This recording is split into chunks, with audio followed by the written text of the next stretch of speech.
Okay, well, welcome everybody. Thank you guys for tuning in. I'm Mike Anderson. He's Matt Mankiewicz, and joining us tonight is former Stony Brook softball third baseman Riley Craig. How you doing, Hello, Riley? everyone. Hi, I'm good. How are you? Oh, we're just fine and dandy, I guess. Love So, it. what has the off season been like for you so far? What have you been up to?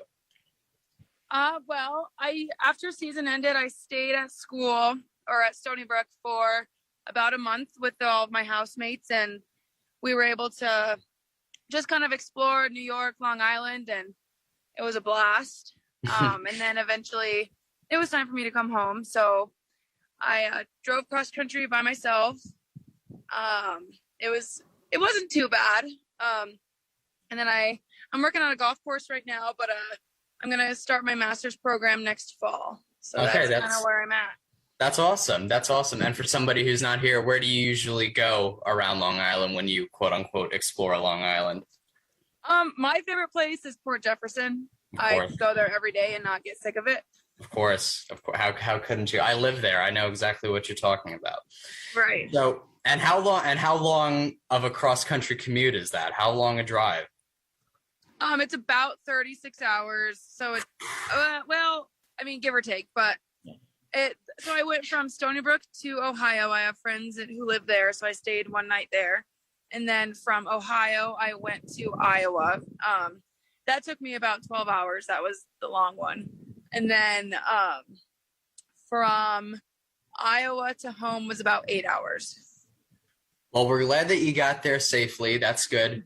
And now I got to ask you, so what are your plans regarding softball for the future? Where do you go from here? Are you coming back or are the cleats hanging up?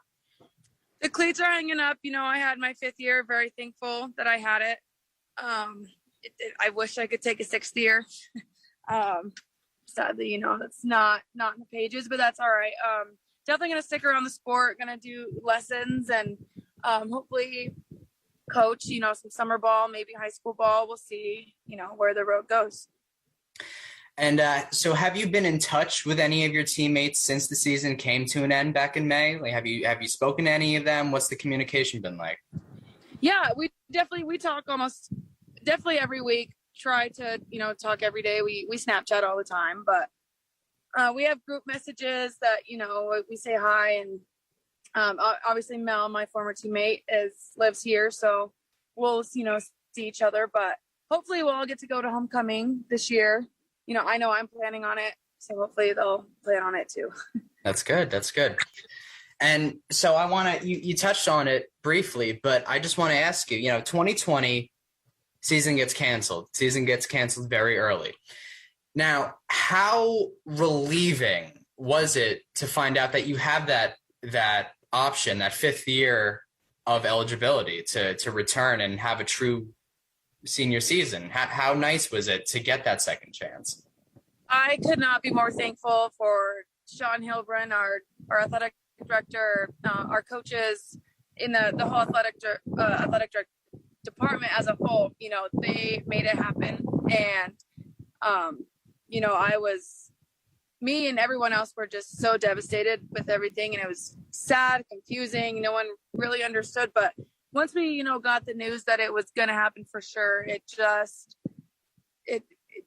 kind of like indescribable. You know, you don't really have any words. I'm just so thankful that I was able to do that, because I know there were some athletes in our conference who didn't get that chance. So we were very, very fortunate. All right, absolutely. Now let's reflect on your career as a Stony Brook Seawolf. So you played here for 5 years, and it's been a rather successful program since you've been here. So what has your experience been like, in your own words, as a Stony Brook Seawolf? You know, it started off a little challenging, just trying to get the ropes and everything. But I had my teammates; they always had my back. And I know I fell on them whenever I needed, and it was amazing. I couldn't be more thankful that I chose to go to Stony Brook, and I wish I could, you know, still be out there. I really love it. Now, we were talking about this obviously just a couple minutes ago, but you're a Midwest girl. You're from Colorado, but you were Yes. recruited to play for an East Coast team. How did that happen? How did you get the exposure to reach an East Coast D1 team like Stony Brook? So I had never heard of Stony Brook before Coach Bryant came to the games. But so funny story, Colorado hosts the biggest softball tournament of the year, basically. It's called the Independence Day Tournament. It's throughout the week of 4th of July. And Coach Bryant was in Colorado recruiting, and she was actually watching the other team when she saw Mel and I. And that was in July. And then she talked to our recruiting coach and got a visit set up for November. And then we went to campus. I loved it.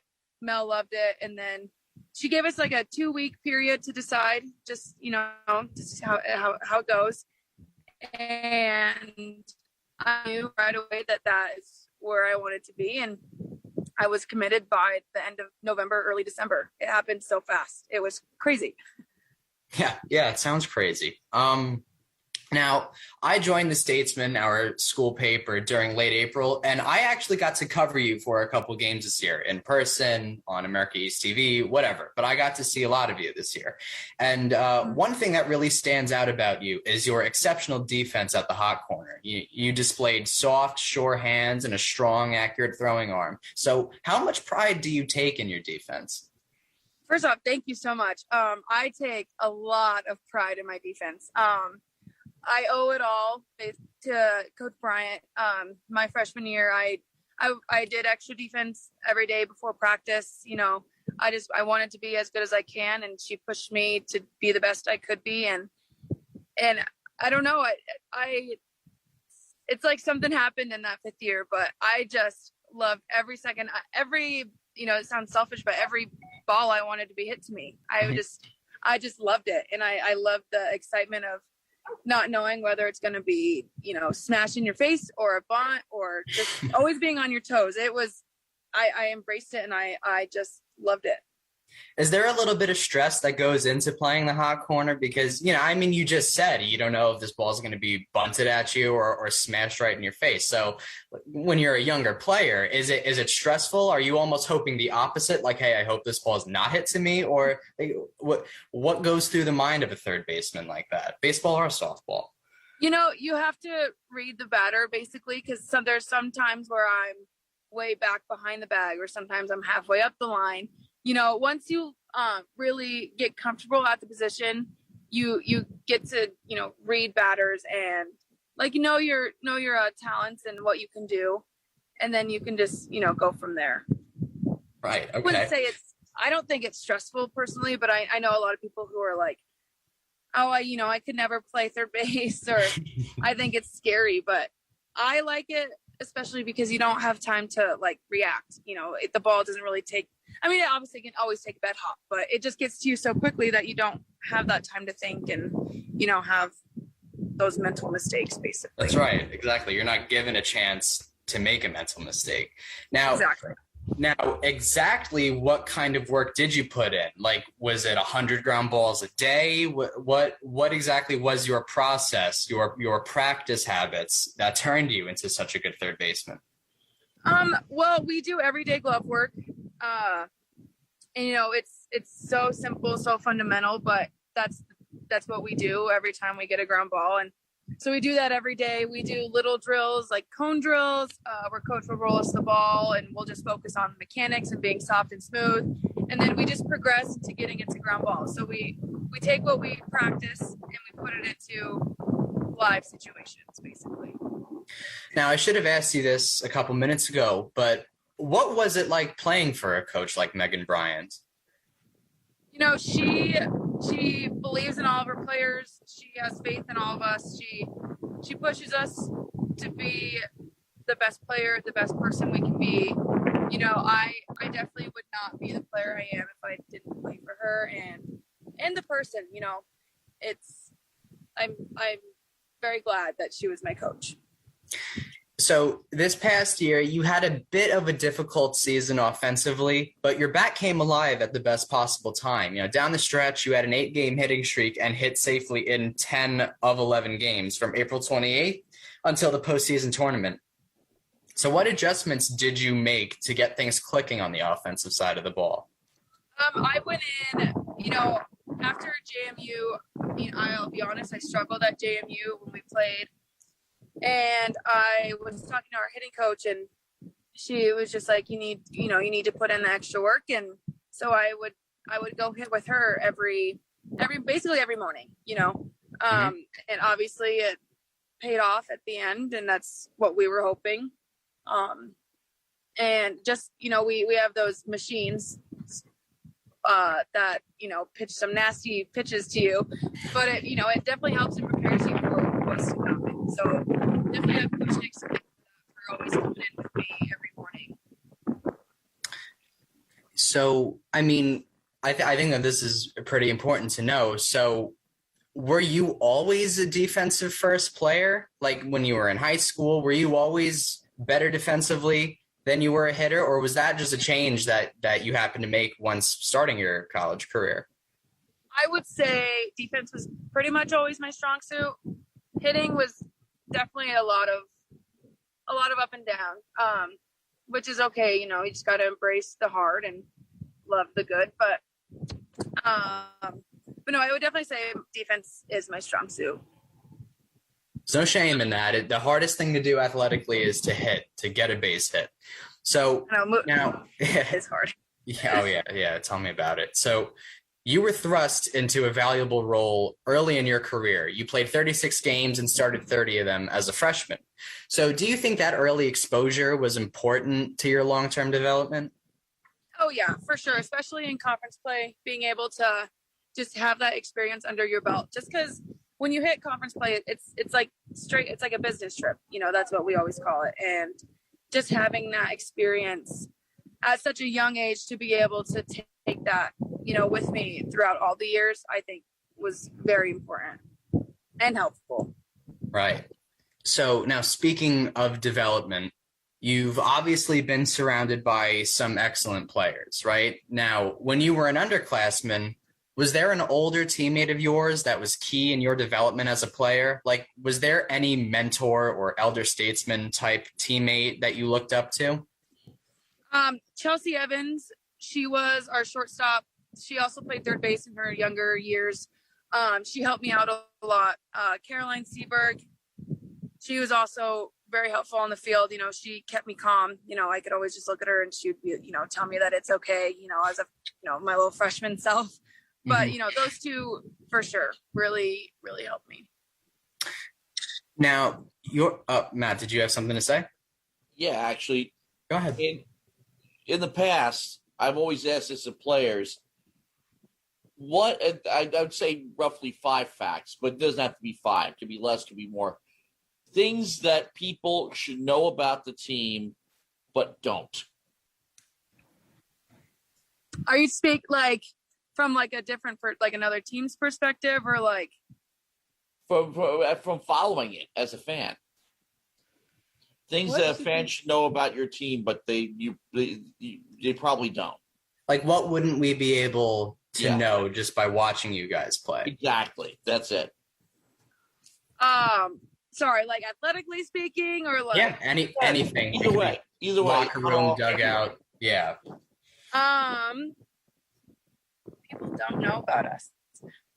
I mean, we're a very funny group of people, I think. And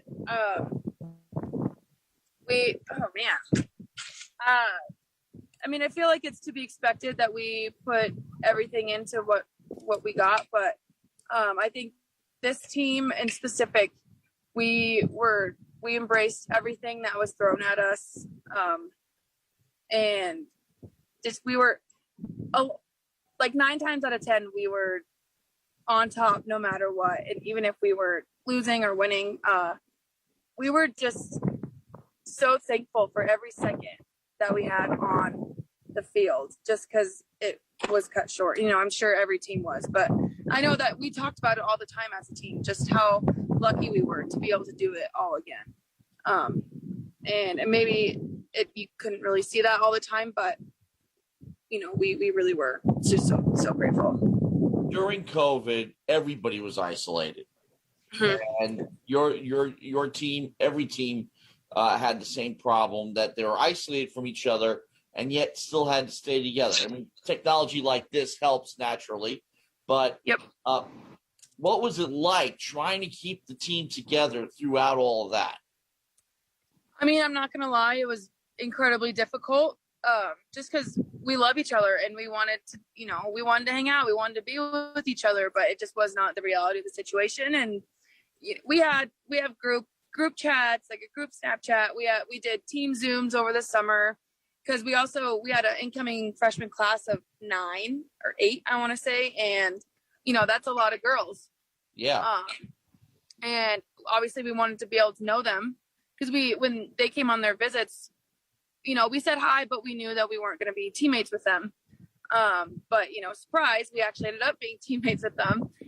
And we were, we wanted to do anything and everything we could to, get to know them. But I think, Zoom was incredible.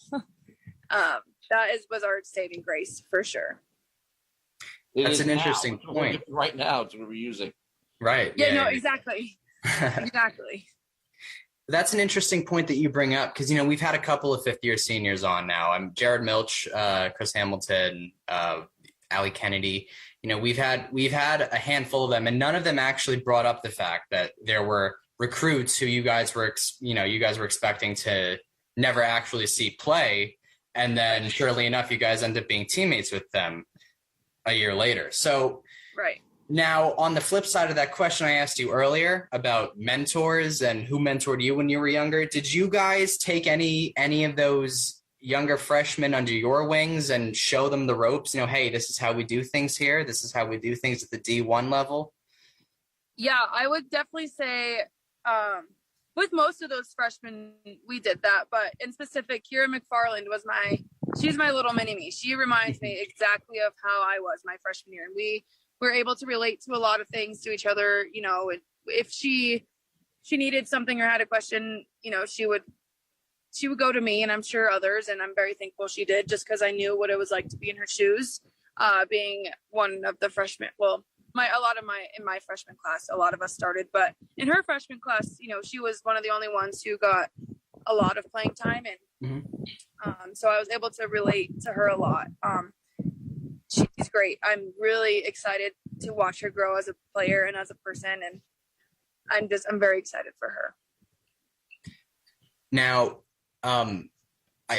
your graduating class was just filthy, to say the least, right? I mean, you guys graduated Jordan Herring, Melissa Rarick, Dawn Bodrig, pretty good players, to say the least. So who steps up now and fills those voids? Can you even fill those voids? Well, I think it's going to be different, like people coming in, people leaving. It's different every year. But, my class, we were the loud ones at practice. We always talked about, what's it going to be like next year? But, Dawn's getting her 5th year. She's going to stay. Oh, that's awesome. That's awesome. That's breaking news right here. We didn't know that. Really? Yeah. Dawn's coming back. Nicole McCarville is, I'm pretty sure, going to take her 5th year. Right, so I think their experience is gonna, help them be those leaders, and I have full faith in both of them. Yeah, for sure. Yeah, that's perfect. That's a nice pleasant surprise. That's what we call a pleasant surprise, because we had honored her like earlier this year as one of the graduating seniors who we'll never see again. So I guess we were wrong about that. We'll at least get to see another year of her. Happy to be wrong. Right. Yes, exactly. Yes. A happy mistake, we'll call it. But now let's stay on that theme of those teammates you had, right? Because you played with not only good players, but historic players in terms of, Stony Brook athletics. I mean, Jordan Herring is the all-time leader in singles here, and Dawn Bodrig, obviously one of the best pitchers we've ever had, and Melissa Rarick, I think, is the all-time leader in like hits, RBIs, and runs or something like that, walks maybe too, and of course she was a very good pitcher. So right. Who would you say is the best teammate you ever played with? And it doesn't have to just be one person, don't worry. But who would you say, if you had one pick of the litter, would be the best teammate you ever played alongside? This could go a lot of different ways. one of the best. I mean, the best teammates I have ever had is Danielle Petrovic. She, I don't even know how to put into words the kind of teammate in person and player she is, and she changed the whole team and the whole culture of the team, and she's just incredible. That's really all I can say about her. But I couldn't be more thankful to be her teammate and her friend, and she just makes everyone around her better every day. That's good. Yeah, she was a field general. Anyway, so I do want to. I guess I have to mention this. I'm obligated to mention this because I covered you guys. But after you guys swept UMass Lowell in that doubleheader, Lindsay Osmer had the walk-off hit. Nicole McCarville made those big defensive plays, right? Yeah. I'm sure you remember. Oh yeah. You guys were sitting pretty, right? I think you guys had like a 5-game lead for first place in the conference and stuff, and you were looking like you were going to clinch home field. That ended up not happening. You guys got swept at the worst possible time, and then you dropped the other series to I think it was UMBC. So yeah. How disappointing was it to not be able to play that last tournament at home? Oh God, it was devastating, honestly. But I'm a person who believes that everything happens for a reason. And as sad as it was to play my last game on our home field, obviously there was still more games to play, and it honestly just lit a fire. It lit a fire and we were mad. We were pissed off going into the tournament, but we knew there was still more work to be done, and that's exactly what, we did and showed. Now, that pissed off emotion definitely showed in game one, right? I think you guys blew out Albany, and what was it, an 8-run first inning? You immediately put them in mercy rule position, and this was a team, of course, that had their way with you guys only a week or two prior. So what adjustments did you guys make to actually overcome Albany? Because you beat them twice in the tournament. Right. We were, after getting swept, obviously no one wants to get swept, especially by one of your biggest rivals. Yeah. Again, that we were just like, you know what, we're not losing to them again. We refuse to lose. And I think we just came out with so much energy. We just came out hot, and they for sure didn't expect us to do that. And I was talking to our coaches and the team after, like, going back to school after the Albany games, and I just said, they have not seen who we are yet, so they're going to be in for a big surprise come the conference tournament. And but they were. That's really cool. So now I want to ask you about this too. So offensively, obviously Jordan Herring and Melissa Rarick are lethal weapons, but right. You guys did happen to leave a lot of runners on base this year. Having said that, despite not being the best hitting team in the conference, you guys were very opportunistic. A lot of big hits, right? Kira McFarland, Lindsay Osmer, Nicole McCarville, you guys all, Jordan Nowakowski, everybody always seemed to come through at the best possible time. Now, right. Is that just some sort of never say die mentality that Coach Bryant encourages, or is that just the group of girls that we had this year, gritty to the end? I would say both. Big players step up in big moments. We, all of us want to be the person to do it. Not one of us is scared. We always talk about being comfortable with being uncomfortable. So we practice, being in those situations. And I think, and whenever if you're not the one in that situation, then you have full faith that your teammate's going to do it. And that's just how we rolled this year, and it worked. Okay. And I know we are coming to an end soon, but I want to get a couple more out of you. Yeah. We should touch up on Courtney Coppersmith, right? Because she's a one-man wrecking crew, or I guess a one-woman wrecking crew. She did slam the door against you guys. So what I want to know is what makes her so tough to hit? What is it about her that's just so overpowering? Oh gosh, this question is hard. Sorry. No, it's okay. It's she's a lefty. She spins it well. She has a rise ball. that is very hard to hit, clearly. Yeah. She went real inside on lefties, and it's a pitcher's pitch, and it, come 2 strikes, you gotta do what you can with it. So, we did everything we could to prepare. I have no regrets. The team, we really have no regrets because, we did everything that we could. Mm-hmm. No, you shouldn't have any regrets. You guys put up quite the fight, and you had it all the way to the end. So again, no shame in that. And trust me, we were so proud of you guys. So no matter how you slice it. But I guess we'll have you for one more question, and then you're free to go. So what was the single best moment of your career, or when you look back on your career, what is your favorite moment?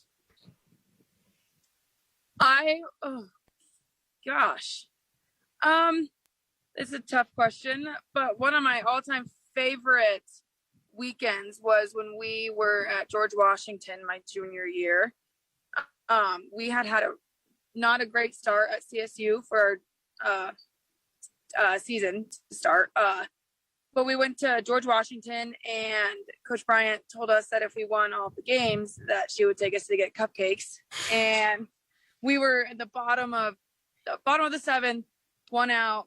George Washington had a runner on second base, and we just needed that was the winning run or the tying run. So we just needed 2 outs, and there was a line drive. It was hit to me, and we doubled off the girl at second, and we won. We won the game, and it was so much fun. And we even like at the end of the huddle, we said like cupcakes or something because we were so excited to get cupcakes. And it was just, what my favorite part was the way we responded after the weekend at CSU. We just came out guns blazing, and it was incredible. That's awesome. Really. I love that. That's great. All right. Well, I guess that's all we have time for today, but I'm Mike Anderson. He's Matt Mankiewicz, and you are Riley Craig. We'll definitely miss seeing you at the hot corner. We'll miss seeing you in the middle of that lineup, but it was great to speak to you. It was great. Thank you. This was so much fun. Of course. We will be seeing you at homecoming, we hope. Yes, absolutely. Yes. I am booking my ticket as soon as I can. Yes. All right. And you're always welcome to come back on the show. It's a different link than the one you have right now that was specially created for you. But yes. Let's open chat door again. invitation. I love this. Let's chat again for sure. Absolutely. We'll have you back. All right, Riley. Enjoy the rest of your summer. Thank you. You guys too.